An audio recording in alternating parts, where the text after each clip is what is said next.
Chers amis, nous nous retrouvons encore dans votre émission, notre émission, Je médite. N'est-ce pas, à la fin de cette semaine? Oui, je sais que le Seigneur va nous faire beaucoup de bien, hein, parce que c'est la fin de la semaine. Nous voulons clôturer notre semaine avec le Seigneur, avec la parole, une bonne parole. J'imagine que la semaine était assez formidable pour beaucoup. Et surtout, oui, ici, enfin, les temps, tout ce qui se passe, tout ce que nous avons à faire ici, en cours. Mais il faudrait quand même avoir un petit temps, s'arrêter. Ah, il faut savoir s'arrêter, ça c'est vrai, parce que toute la semaine s'est passée comme ça. Bon, on n'a pas eu trop de neige, il faut s'en réjouir un petit peu. Hein? Il fait quand même, il a plu. Assez formidable quand même. Hein?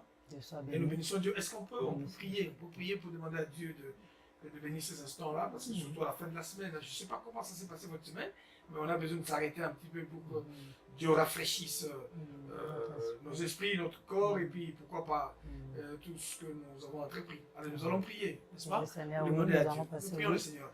Nous te rendons grâce, notre Père et notre Dieu, pour ce temps. Seigneur. En fin de semaine où nous venons encore une fois revenir vers toi pour faire le point de la semaine. Nous te disons merci pour les réussites, également pour ce qu'on n'a pas pu faire également. Merci pour ta parole qui nous a accompagnés depuis le début de la semaine. Et nous voici à la fin de cette semaine où nous te remettons encore ce temps de méditation et de lecture de ta parole. Dans le nom de Jésus, nous te recommandons ce temps. Nous te disons Amen, Amen et Amen. Amen, Amen. Voilà, chers amis, nous allons faire une lecture alternée. Voilà, je commence cette lecture-là dans le livre de 2 Chroniques 34, bien sûr. Hein? Et je vais lire la parole de Dieu, et puis au fur et à mesure, Dieu va nous faire du bien, certainement. Et également, il va nous faire vraiment beaucoup de bien, comme c'est un Dieu bon.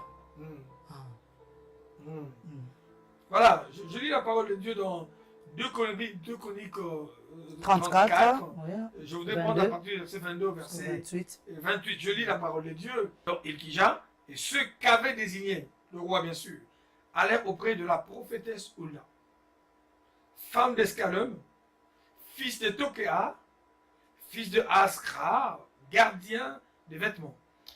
Elle habitait à Jérusalem, dans l'autre quartier de la ville. Après qu'ils eurent exprimé ce qu'ils avaient à lui dire, elle leur répondit: ainsi parle l'Éternel, le Dieu d'Israël. Dites à l'homme qui vous a envoyé vers moi. Ainsi parle l'Éternel.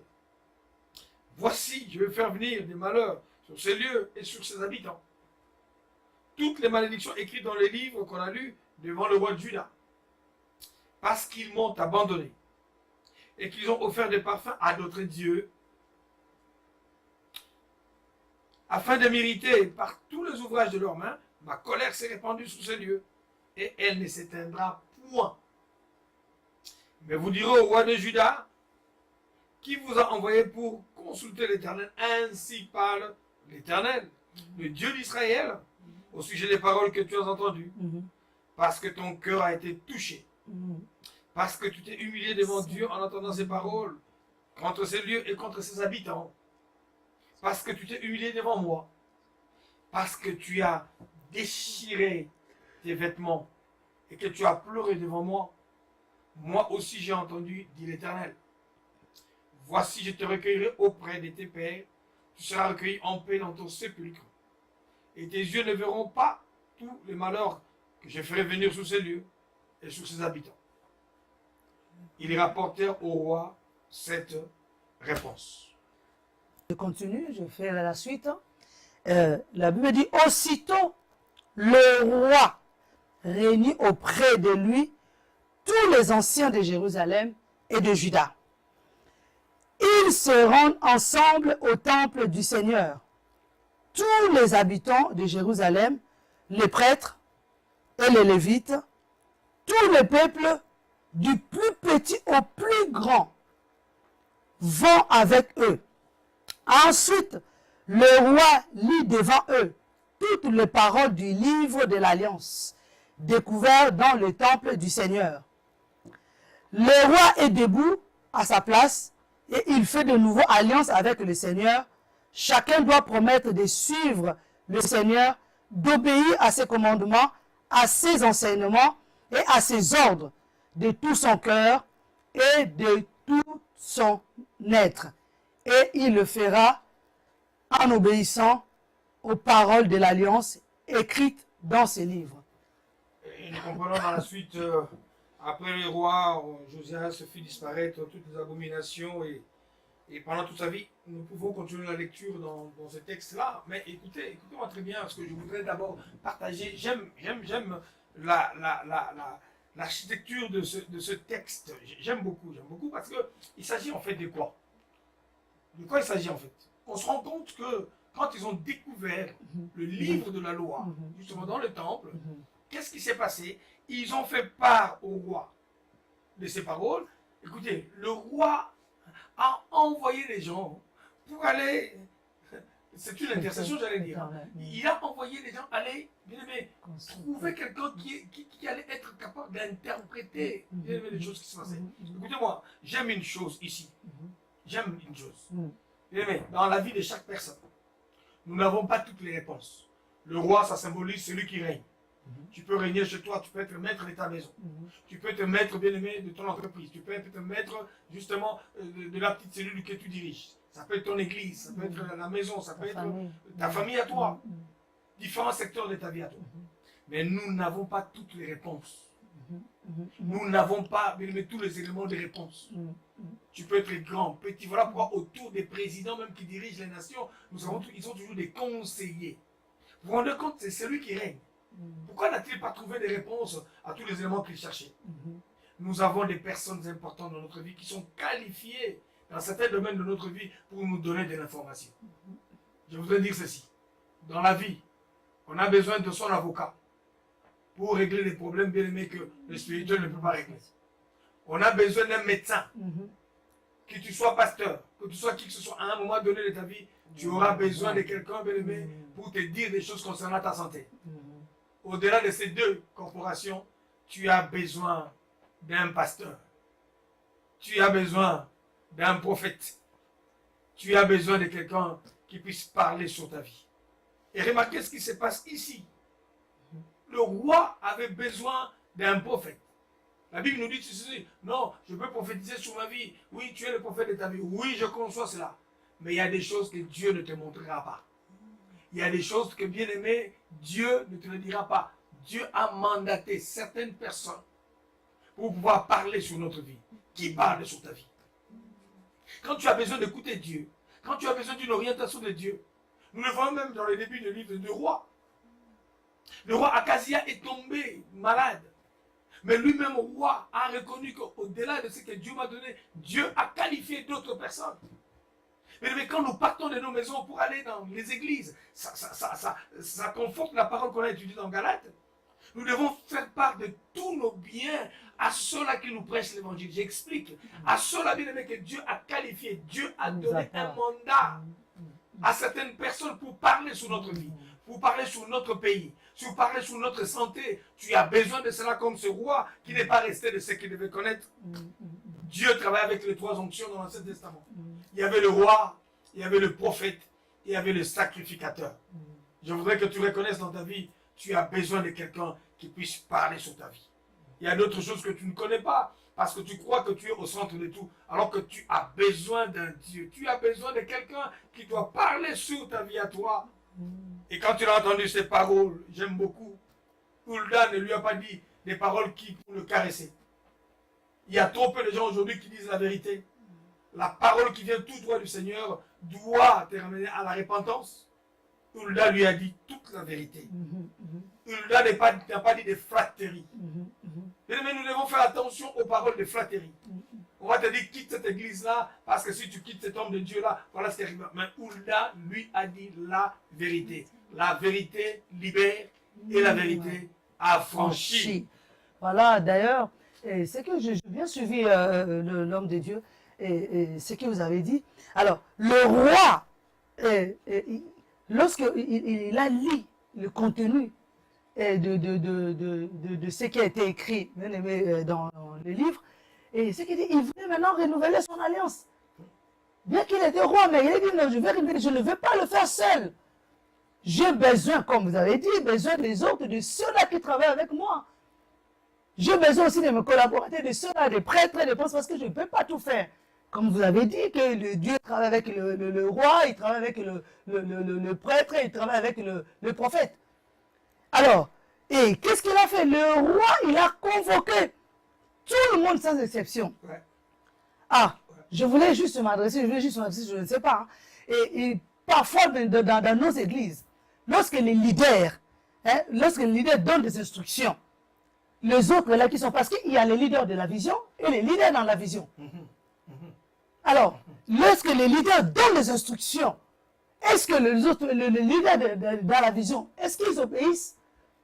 Là, nous avons vu la capacité de... C'est ça qui pose un réel problème de manque de puissance, de manque de stabilité, de manque de visibilité de ce que Dieu veut faire. Exactement.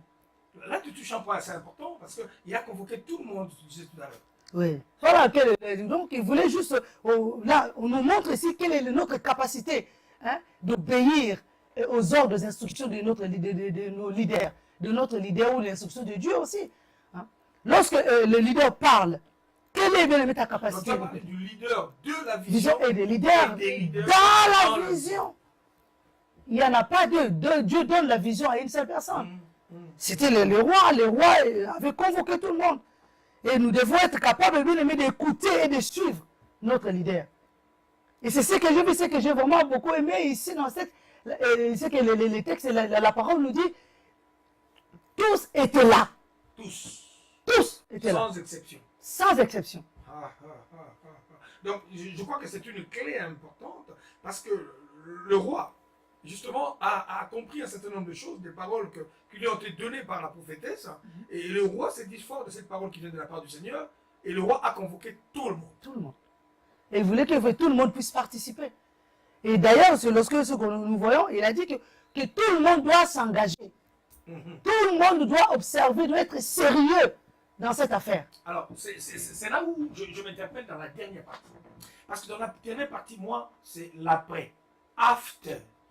Quand le roi a entendu ces paroles qui sont venues tout droit de la part du Seigneur, et c'est là où moi ça m'intéresse beaucoup.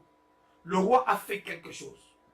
Le roi non seulement, parce que la parole dit, vous direz au roi, parce que ton cœur a été touché, parce que tu t'es humilié devant Dieu, en entendant ces paroles contre ces lieux et contre ses habitants, parce que tu t'es humilié devant moi, tu as déchiré tes vêtements. Et que tu as pleuré devant moi, et moi aussi j'ai entendu, dit l'Éternel. Ah, alors quand on entend une telle parole de la part du Seigneur, non seulement le roi a convoqué, mais le roi a fait quelque chose. Il a fait disparaître toutes les abominations. Ah, ça c'est important. C'est-à-dire qu'il s'est dit non, je ne veux plus, hein, je ne veux plus refaire les mêmes choses que les autres ont fait pour que je me retrouve encore dans cette situation. Donc chaque fois que nous recevons un pardon de la part du Seigneur, chaque fois que nous recevons bien aimé, une possibilité de revenir vers Dieu, nous devons faire disparaître toutes les vieilles choses, toutes ces choses-là qui nous ramènent encore dans le péché. Ça, je trouve ça assez constructif. Ah, non, nous allons prier tout à l'heure là parce qu'on se rend compte que le roi a compris que non, Dieu m'a épargné de la mort. À cause de la repentance sincère d'une seule personne. Non seulement tout le monde devait venir, mais on se rend compte que les gens pardonnés par Dieu, mais le roi a dit non. Quand je parle du roi, de tous ceux qui sont en position de management et de leadership. Ça peut être dans la famille, ça peut être dans l'entreprise, parce que ça nous évite de répéter les mêmes erreurs. Comment on tombe toujours dans les mêmes choses? On tombe dans le même panneau, dans le même péché. Donc le diable a compris, il y a la même stratégie qu'il a utilisée. Oh non, je voudrais dire à quelqu'un, sa stratégie va échouer cette fois-ci. Au nom de Jésus. S'il nous attend à ce rond-point-là, il ne nous aura plus dans ce rond-point-là. S'il a l'habitude de nous attendre dans ce coin-là, n'est-ce pas, il nous prendra plus dans les mêmes choses. Nous lui disons échec cette fois-ci. Parce que nous avons compris que nous avons un Dieu qui nous aime. Non, servant de Dieu, nous allons prier. Nous allons élever nos voix pour prier Dieu, pour que le Saint-Esprit qui nous a éclairés, pour plaire à Dieu, on continuera à pleurer. Non seulement nous-mêmes, le roi a eu le souci de toute sa maison, il a eu le souci de toute sa nation, il a eu le souci de toute son église. Il a dit ceci pour terminer, Josias fit disparaître toutes les abominations de tous les pays appartenant aux enfants d'Israël et il obligea tous ceux qui se trouvaient en Israël à servir l'Éternel, leur Dieu. Pendant toute sa vie, ils ne se détournèrent point de l'Éternel, le Dieu de leur Père. Nous voulons prier vraiment notre Dieu. Nous allons vaincre les esprits qui ont vécu nos pères. Nous allons être au-dessus des faiblesses qui ont été les faiblesses de ceux qui nous ont précédés. Pour aller un peu plus loin dans le ministère. S'il y en a qui sont tombés, je ne veux pas vraiment incriminer une personne. S'il y en a qui sont tombés dans l'adultère, dans la fornication, ils sont tombés dans des choses, voilà, malheureuses. Nous disons, nous refusons de tomber dans les mêmes choses. Nous refusons de tomber dans les mêmes pièges. Nous élevons nos voix pour prier Dieu. Et notre Père, nous te prions vraiment, Seigneur, pour les pièges, les mêmes pièges que le diable a tendus, les mêmes guet-apens, Seigneur, qu'ils ont tendus. Seigneur, notre Père, nous refusons de tomber dans cela. Que le Saint-Esprit vienne éclairer tes enfants que nous sommes. Que le Saint-Esprit vienne éclairer tes serviteurs. Que le Saint-Esprit vienne éclairer tes fils et tes filles. Pour que les pièges de notre foi, les tentations de notre foi, les mauvais désirs de notre foi, de notre Dieu, ne prennent pas en piège. N'est-ce pas, tu nous as dit dans la semaine, si le diable arrive à piéger, si le diable arrive à surprendre quelqu'un, c'est nous qui allons le surprendre. S'il n'a pas pu surprendre Jésus dans la tentation, Jésus lui a dit, il est écrit. Père, je prie que la parole de Dieu, que le Saint-Esprit vienne éclairer tes fils et tes filles. Nous voulons aussi reconnaître, Seigneur, que tu as mis la grâce de notre personne qui vont parler sur notre vie. Donne-nous, Seigneur, de reconnaître les vraies onctions, de reconnaître les personnes qui ont le mandat de parler sur nos vies, de reconnaître les personnes qui ont, Seigneur, le mandat de parler sur nos pays, sur nos églises, sur nos ministères. Et Dieu, nous avons besoin des Jean-Baptiste qui puissent dire, voici l'agneau de Dieu. Nous avons besoin des Jean-Baptiste qui puissent nous présenter et que nous soyons capables d'écouter et de reconnaître ta voix au travers des personnes que tu as mandatées. Nous te disons merci encore. Merci encore pour ce week-end. Ce week-end qui est en train de finir. Nous voulons entendre la voix de nos leaders. Quand le leader nous dit nous tous, nous voulons tous être là. Ça s'appelle le lieu de rassemblement. Le lieu où Dieu veut déverser sa grâce et son onction. Nous te disons merci pour l'esprit qui a revêtu Josias le roi. Oh Dieu, qui a marqué sa vie par une humilité. Et tout le monde était autour de lui. Il a fait alliance avec toi. Père, viens nous aider. Nous proclamons encore ta victoire. Nous proclamons ta victoire sur le péché. Nous proclamons la victoire, oh Dieu, sur tous les autres qui ont vécu, ceux qui nous ont précédés, nos pères. Nous déclarons cette saison une saison de victoire. Une saison de percée. Dans le nom de Jésus. Nous déclarons ce week-end béni. Ce week-end béni. Ce week-end encore béni. Au nom de Jésus. Au nom de Jésus. Amen. Amen. Amen. Quelle fin de semaine merveilleuse. Oui, exactement. Le Seigneur nous a fait vraiment beaucoup de bien. Beaucoup de bien. Beaucoup de bien. Et nous prions Dieu, justement, bien aimé, de nous donner la force de continuer à nous suivre sur Oro Télécom, la chaîne 142. Bien sûr, inscrivez-vous sur Maranatha Télévision. YouTube, bien sûr. Soyez bénis. Nous vous aimons. Bon week-end à vous tous. Demeurez forts. Au nom de Jésus. Demeurez forts. Soyez bénis. Ouvrez l'esprit pour comprendre. Il y a des personnes que Dieu a mandatées pour parler sur notre pays, sur notre nation et sur, bien aimé, tout endroit que Dieu nous a donné. Demeurez bénis. Bon week-end et bon week-end. Bon week-end. Bon week-end à vous tous. Bon week-end. Demeurez bénis. Dans le nom de Jésus. Dans cette télévision, soyez bénis. Amen. Soyez bénis. Merci.